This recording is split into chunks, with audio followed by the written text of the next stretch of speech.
drug-created dreams and was hot upon the scent of some new problem.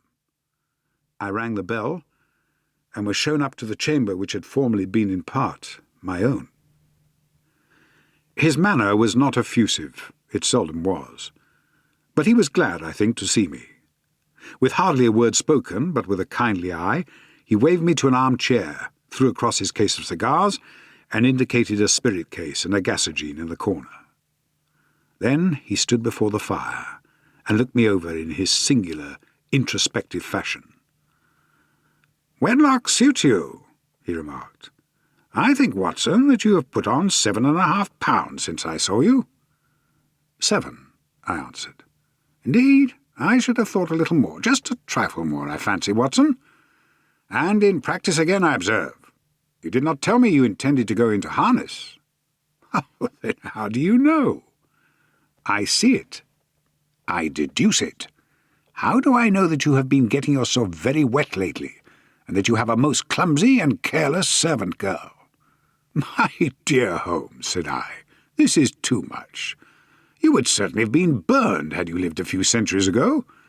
It is true that I had a country walk on Thursday, and came home in a dreadful mess, but as I have changed my clothes, I can't imagine how you deduce it. As to Mary Jane, she is incorrigible, and my wife has given her notice, but there again I fail to see how you work it out." He chuckled to himself and rubbed his long, nervous hands together. "It is simplicity itself," said he.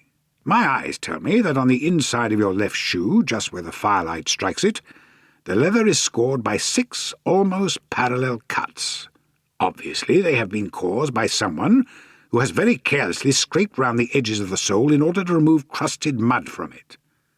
Hence, you see, my double deduction, that you had been out in vile weather, and that you had a particularly malignant boot-slitting specimen of the London slavey.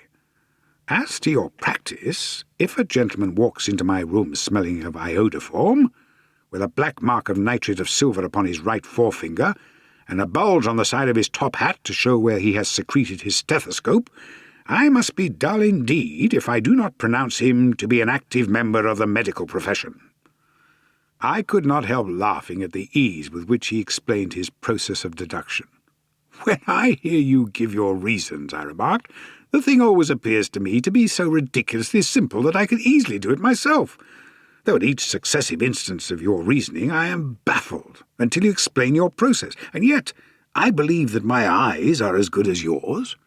"Quite so," he answered, lighting a cigarette and throwing himself down into an armchair. "You see, but you do not observe. The distinction is clear. For example, you have frequently seen the steps which lead up from the hall to this room." "Frequently? How often?" "Well, some hundreds of times." "Then how many are there?" "How many? I don't know." "Quite so.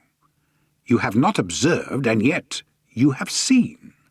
That is just my point. Now, I know that there are 17 steps because I have both seen and observed. By the way, since you are interested in these little problems, and since you are good enough to chronicle one or two of my trifling experiences, you may be interested in this." He threw over a sheet of thick, pink-tinted notepaper, which had been lying open upon the table. "Came by the last post," said he. "Read it aloud." The note was undated and without either signature or address. "They will call upon you tonight at 7:45, it said, "a gentleman who desires to consult you upon a matter of the very deepest moment. Your recent services to one of the royal houses of Europe have shown that you are one who may safely be trusted with matters which are of an importance which can hardly be exaggerated.